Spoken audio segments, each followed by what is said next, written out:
Элдик иллюстрация каналы иш алып барууда. Мага комментарий жасап атышат жана айтып атышат. Сен эмнеле такылдайсың? Садыр Жапаров менен Камчыбек Ташиев жөнүндө айтууга духуң жетеби деп. Ну попробуем разобрать их деятельность. Мен билгенден, изилдегенден Садыр Жапаровтагы, Камчыбек Ташиевтагы 2005 жылы чоң саясатка келишти. Депутат болуп келишти, өкөтөң шайланышып. Анан ага чейинки ишмердүүлүгүн изилдеп көрсөм, Камчыбек Ташиеви эмеге бензин ташыптыр Жалал-Абадка. На законном основании заправкаларды ачып, ошол жака бензин сатыптыр.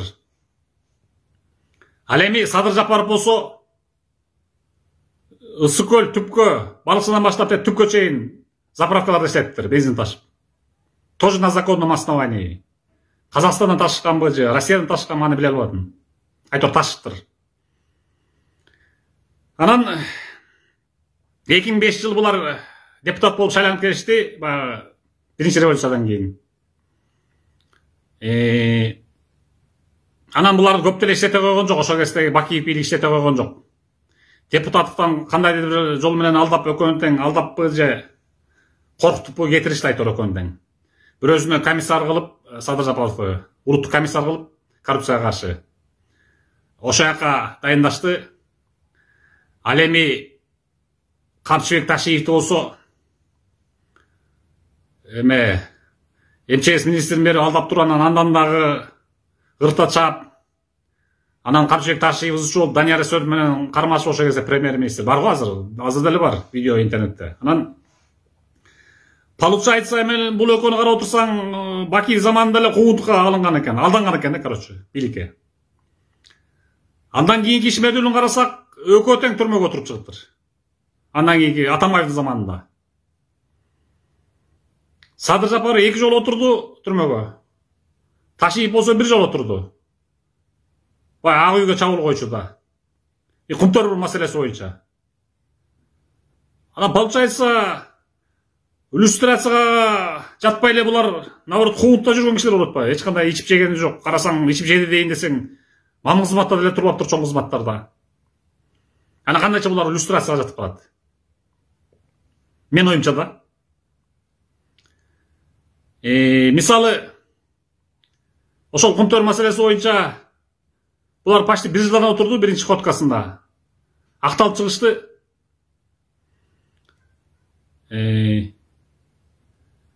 Анан экинчисинде болсо Садыр Жапаровдун башына түшкөн мүшкүлдү баарыңар билесиңер. Анан айтып кайталап эмне кереги бар? Канча туугандарын ажырады.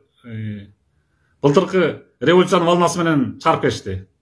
Да, президент шайлашты аны. Анан получается, мындай крупный деле особый жеп койгон булар. Же мамлекетке зыян келтирди деп иллюстрация жатат деп айта албайбыз го дейм.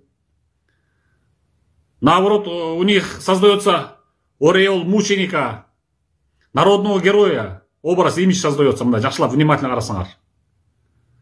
Анан иллюстрация бул каким боком не верни, не переворачивай. Болбойт атат иллюстрация булар. Бул экөө жатпайт. Мен оюмун ичинен, анан да ачык силеңер.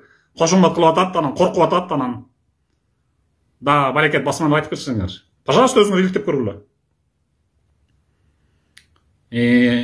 Ташиев болсо тиги биринчи ходкасынан кийин түрмөдөн.